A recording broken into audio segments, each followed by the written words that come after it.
Fala aí, galera! Como vocês estão? Eu sou o ZK e sejam muito bem-vindos a mais um vídeo aqui no canal.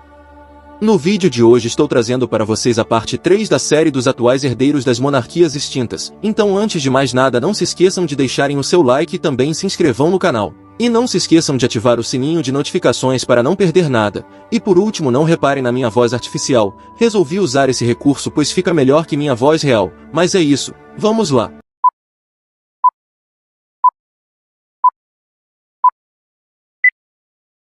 Laos. A chamada República Democrática Popular do Laos é uma nação localizada no Sudeste Asiático, sendo hoje uma das poucas nações que ainda são consideradas países socialistas. O país adotou esse regime após o fim da Guerra Civil em 1975, que derrubou a monarquia e instalou o regime comunista. E por falar em monarquia, esse sistema acompanhou a história do Laos por quase 600 anos. O Laos traça sua história ao reino de Lan Xang, fundado no século XIV, por Phan Bun, que ocupou Vientiane com 10.000 soldados khmers. Dentro de 20 anos de sua formação, o reino expandiu a leste ao longo das montanhas Annamite. Seus ministros, incapazes de tolerar sua crueldade, forçaram ao exílio na província tailandesa de Nam em 1373, onde morreu mais tarde. O filho mais velho de Phan Bun, Onewan, subiu ao trono com o nome de Sansentai, e reinou por 43 anos. Durante o seu reinado, Lan Xang tornou-se um importante centro de comércio. Após sua morte em 1421, Lan Xang desabou em facções nos próximos 100 anos. A dinastia de Lan Xang foi ao declínio no século XVIII, quando a Tailândia assumiu o controle da área setentrional do reino. No século XIX, a França, que já dominava o Vietnã, assume também o protetorado do Laos, constituído pelos reinos de Luang Prabang, Vientiane e Champasak, formando assim a Indochina em 1893. Durante a Segunda Guerra Mundial, o Japão invadiu o Laos. Com o fim da guerra em 1945, o Laos proclama o fim do protetorado sob a liderança do rei Sisavanvong. No entanto, a França apenas em 1949 aceita a alteração ao estatuto do país. Primeiro torna-se Estado associado da República Francesa e em 1954 reino independente com uma monarquia constitucional governada por Sisavanvong. Em 1959 o rei morre e é sucedido por seu filho, o príncipe Sisavanvatthana, que se torna o segundo rei do Laos. Nessa época começa a instabilidade política na região causada pela Guerra Fria, que veio a causar uma guerra civil e diversos golpes de Estado. Em 2 de dezembro de 1975 é proclamada a República, e instalado o governo comunista Pathet-Lao, apoiado pelo Vietnã e pela União Soviética, destronando o governo do rei Sisavan e pondo fim no reino que durou quase 30 anos. Após o início do regime comunista, o ex-rei passou a viver sob prisão domiciliar em uma residência privada, e em 1977 ele e toda a sua família, incluindo o príncipe herdeiro Vongsavan, passaram a viver no acampamento número 1.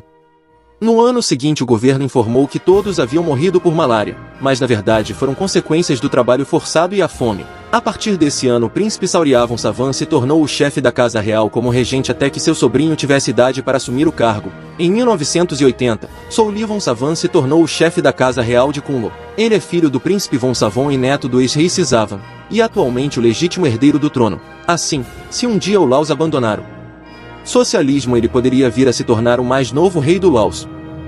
Afeganistão. Chegando nas terras áridas do Oriente Médio, temos o Afeganistão, um dos países mais antigos do Oriente Médio, e que recebeu muita atenção da mídia internacional devido à volta do grupo extremista religioso conhecido como Talibã ao poder em 15 de agosto de 2021, após cerca de 20 anos de sua queda. Assim o país se tornou novamente uma autocracia teocrática islâmica. Porém, antes mesmo do estabelecimento da república no país e do primeiro governo do Talibã, a nação já teve sua própria monarquia.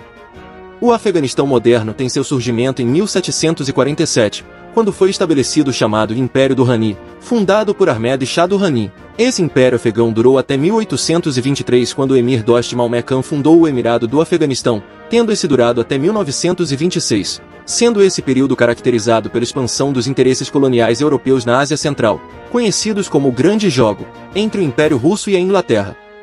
Em 1926 surgiu o Reino do Afeganistão. Seu primeiro rei foi Mohammed Nadir Shah, que reinou oficialmente de 1929 até ser assassinado em 1933, e logo após sua morte foi sucedido por seu filho Mohammed Zahir Shah, que foi rei do país até 17 de julho de 1973, quando foi deposto num golpe orquestrado por seu primo, Mohammed Daoud Khan, o até então ministro da Defesa, que não aprovava a abertura da economia e as relações com o Ocidente, o levando a instaurar a República. Após o golpe, o ex-rei foi exilado em Roma, onde acompanhou toda a instabilidade interna da nação após sua queda, e só retornou ao país em 2002, porém veio a falecer em 23 de julho de 2007 aos seus 92 anos. Desde então seu segundo filho, Ahmad Shah Khan atua como chefe da Casa Real de Barakzai, sendo atribuído a si o título de Príncipe Real do Afeganistão, e caso um dia o reino seja restaurado, Ahmad é sem dúvidas o legítimo herdeiro do trono afegão. Rússia. A Federação Russa é provavelmente um dos países mais conhecidos da Europa, e também um dos maiores, sendo o maior país do mundo, com um território de mais de 17 milhões de quilômetros quadrados. Além disso, também é um dos mais antigos países do continente. A nação, que hoje é uma república semipresidencialista, foi em boa parte de sua história uma monarquia. O Império Russo foi fundado em 1721 por Pedro I, conhecido como Pedro o Grande. Durante sua chegada ao poder, a Rússia já havia expandido seu território para o leste, passando a possuir o território que conhecemos hoje. Em seu reinado, a Rússia foi reconhecida como uma potência mundial e também garantiu seu acesso ao Mar Báltico, e também foi construída uma nova capital chamada de São Petersburgo. Pelos próximos anos o Império continuou se destacando como potência, porém desde a metade do século XIX até o início do século XX, a Rússia sofreu diversas derrotas que viriam a provocar o declínio do czarismo. Uma dessas derrotas seria na Guerra da Crimeia, travada entre 1853 e 1856. Além disso, o Império também estava sofrendo na administração. Durante o reinado do czar Nicolau I, o desenvolvimento da Rússia ficou travado. Mas a verdadeira decadência começaria com a ascensão do último czar russo, Nicolau II, que só piorou as coisas. O monarca não conseguiu vencer a guerra contra o Japão entre 1904 e 1905, e não pode conter os eventos da Revolução de 1905 que causou o infame Domingo Sangrento. A entrada do país na Primeira Guerra Mundial também causou um aumento de custos, junto das grandes baixas e rumores de traição fizeram o regime se deteriorar ainda mais. Até que em 1917 enfim eclodiu a chamada Revolução Russa, evento que se desenrolou em duas fases. Primeiro ocorreu a Revolução de Fevereiro, causada por trabalhadores que invadiram a Duma Imperial e forçaram Nicolau a abdicar do trono, assim criando um governo provisório. Mais tarde ocorre a Revolução de Outubro, causada pelos bolcheviques comandados por Vladimir Lenin, que invadiram o Palácio de Inverno e outros prédios do governo, fazendo o líder do governo provisório fugir. Assim Lenin se tornou o governante do país, e foi criada a República Socialista Federativa Soviética da Rússia. Porém o pior aconteceria somente em 1918. Nesse ano Nicolau II e sua família, que estavam até então sob exílio dentro do próprio país, foi brutalmente assassinada pelo governo comunista, que em 1922 viria a vencer a Guerra Civil Russa, fundando a União Soviética, que no decorrer do século XX se tornaria uma superpotência, porém foi dissolvida em 1991. Pondo fim também ao período da Guerra Fria, e em seu lugar surgiu a atual Federação Russa. Apesar de muitos pensarem que a dinastia Romanov foi extinta da Terra, isso não é verdade, somente a linhagem principal na qual Nicolau II pertencia que foi morta, mas como em qualquer outra família ele tinha primos e tios. Assim hoje em dia existem parentes distantes do ex-imperador, e atualmente existem dois parentes de Nicolau e seus antecessores que disputam o título de herdeiro do trono russo. Sendo talvez a mais conhecida, a Grã-Duquesa Maria Vladimirovna Romanov, ela é trineta do czar Alexandre II, e atualmente disputa o título de herdeira do trono, sendo reconhecida até mesmo pelo patriarca da Igreja Ortodoxa Russa. Inclusive o seu filho e herdeiro, o Grão-Duque George Mikhailovich, casou-se em 2021 na cidade de São Petersburgo, antiga capital do Império Russo, e o casamento recebeu certa atenção da mídia russa e até de outros países, sendo o primeiro casamento entre aspas real desde o fim da monarquia. Outro requerente do trono é o príncipe Karl Emish de Leiningen, também tetraneto de Alexandre II. Em 2013 o mesmo foi declarado herdeiro do trono pelo Partido Monarquista Russo após sua conversão ao cristianismo ortodoxo, sendo chamado pelos membros do partido de Nicolau III. E caso um dia a Rússia veja o nascimento de um segundo Império Russo, isso significa que um dos dois poderão estar aptos a assumir o trono e possuir o título de imperador ou imperatriz e autocrata de todas as Rússias. Bulgária. A República da Bulgária é uma pequena nação localizada na região da Europa Oriental conhecida como Balcãs.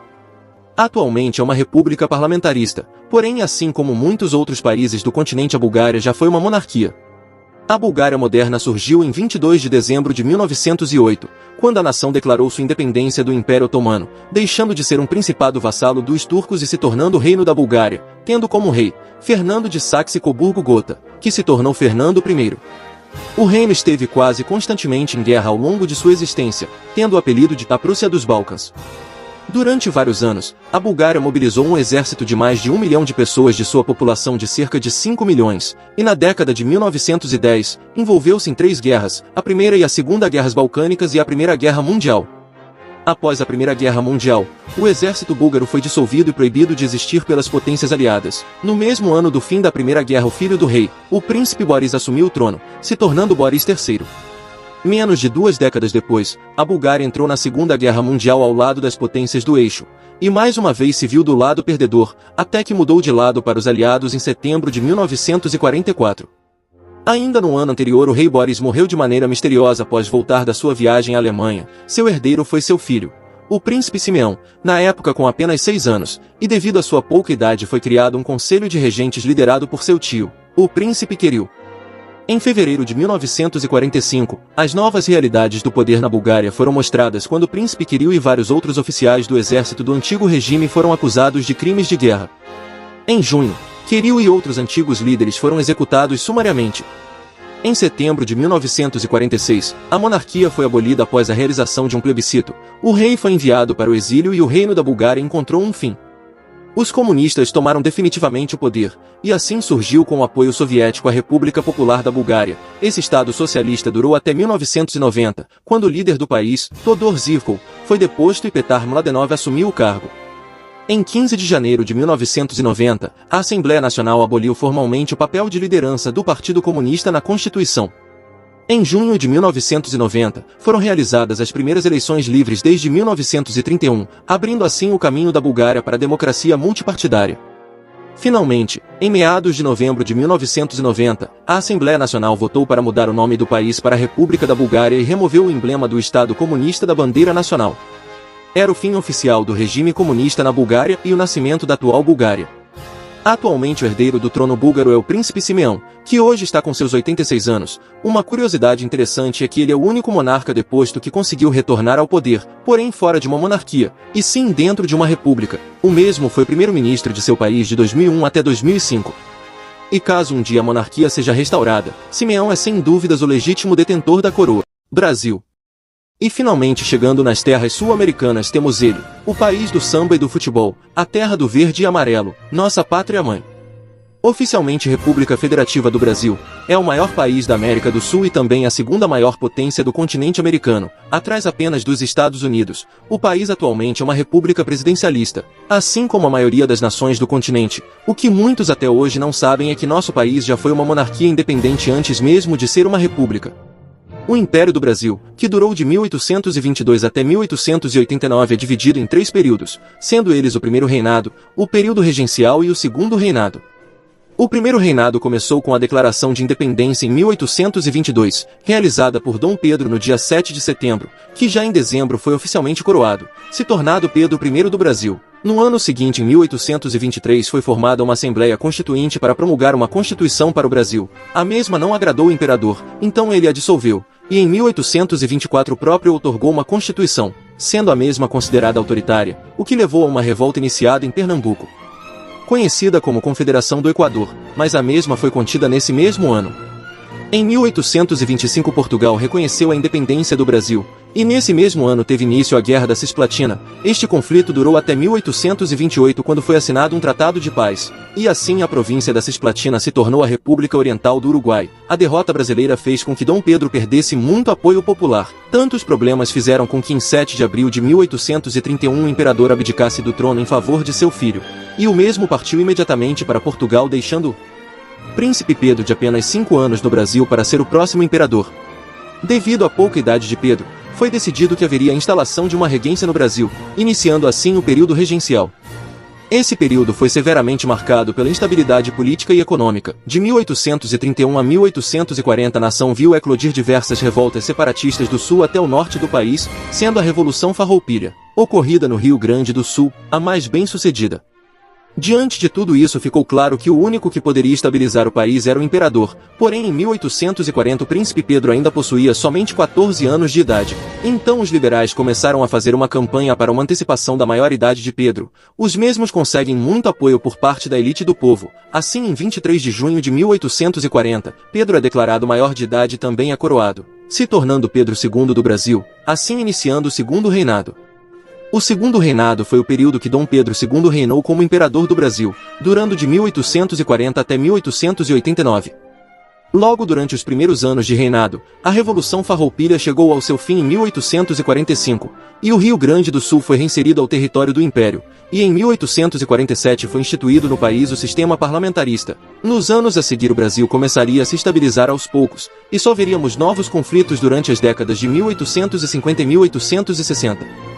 Em 1851 ocorre a Guerra do Prata, travada no Uruguai entre os partidos Branco e Colorado. O Brasil esteve envolvido diretamente na disputa, apoiando os colorados. Nos anos de 1855 e 1864 o país também realizou novas intervenções, devido ao Paraguai, comandado por Solano Lopes, ser um aliado dos brancos. Isso causou tensões entre Brasil e Paraguai que culminaram na chamada Guerra do Paraguai, iniciada quando as forças paraguaias invadiram o Mato Grosso em 26 de dezembro de 1864. A guerra viria a durar por 6 anos, sendo travada pelo Brasil, unido à Argentina e o Uruguai através do Tratado da Tríplice Aliança e o Paraguai, e só se encerrando quando o Paraguai já estava totalmente esgotado, e tudo o que restava era capturar Solano Lopes.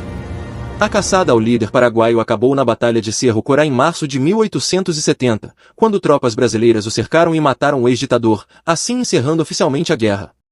Após isso o Império do Brasil começou a entrar em sua Era de Ouro, principalmente devido às diversas vitórias militares desde 1850, sendo reconhecido internacionalmente como uma nação moderna e progressista, e a prosperidade continuou durante a década de 1800.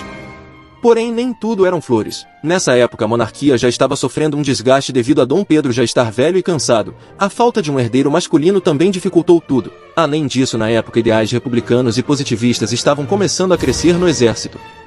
O último grande ato do Império foi em 13 de maio de 1888, quando a princesa Isabel assinou a famosa Lei Áurea, e assim a escravidão finalmente chegou ao seu fim. Graças a isso a moral da monarquia com o povo cresceu muito. Entretanto, o contrário ocorreu entre a elite do país, composta majoritariamente por senhores de terras. Esses passaram a deixar de apoiar a monarquia por terem que libertar seus escravos. A consequência do fim da escravidão viria no ano seguinte, quando um grupo de militares comandados pelo Marechal Deodoro da Fonseca realizaram um golpe militar, e assim instauraram a República, depondo Dom Pedro II e o enviando para exílio na Europa junto de sua família. A partir dessa data o Brasil no qual nós conhecemos nasceu. Deodoro se tornou o primeiro presidente do país, dando início à Primeira República, que logo já se iniciou como uma ditadura militar. Se no Império havia estabilidade política e econômica, com a República o Brasil viria a conhecer o caos proporcionado pelo sistema presidencialista. De 1889 até os tempos atuais o país já viu nascer pelo menos 6 repúblicas, contando com a atual onde já tivemos 8 presidentes, e mesmo assim não há sinais de grandes avanços. Diferente da França do final do século XVIII que guilhotinou seu rei numa revolução, ou então a Rússia que assassinou seu imperador e toda a família imperial, no Brasil o homem responsável por nos dar a república era amigo do imperador, e assim não permitiu que o monarca e sua família fossem mortos. Graças a isso os descendentes de Dom Pedro II viveram em exílio pelos próximos 31 anos, sendo somente em 1920 que a lei do exílio foi revogada, porém esses herdeiros só passaram a vir para o Brasil após o fim da Segunda Guerra Mundial. Atualmente os membros da família imperial estão divididos em 2 ramos, sendo eles os ramos de Vassouras e Petrópolis. Pelo lado do ramo de Vassouras o atual chefe da família imperial é Dom Bertrand de Orleans e Bragança, sendo ele reconhecido pela maioria dos monarquistas como legítimo herdeiro da coroa, sendo ele descendente do príncipe Dom Luís Maria, segundo filho da princesa Isabel. E pelo lado do ramo de Petrópolis, o atual chefe da casa imperial é Dom Pedro Carlos de Orleans e Bragança, sendo ele descendente do príncipe Pedro de Alcântara, filho primogênito da princesa Isabel. Este renunciou seus direitos à coroa em 1909, e graças a isso somente uma minoria dos monarquistas apoia esse ramo como herdeiros legítimos, alegando que a renúncia seria inválida já que quando ela foi feita o Brasil já não era uma monarquia há 20 anos. Independente disso, caso um dia o Brasil restaure sua monarquia, como poderia ter ocorrido em 1993, quem decidirá se essa renúncia é válida ou não seria o Supremo Tribunal Federal. Enquanto isso, tanto Dom Bertrand como Dom Pedro Carlos estariam aptos para assumir o trono e se tornar o novo imperador do Brasil. Então é isso, galera. O que acharam do vídeo? Comentem aí, eu vou ficando por aqui. Novamente não se esqueçam de deixar o like e se inscrever no canal e também ativem o sininho. Até a próxima. Fiquem com Deus, falou e tchau.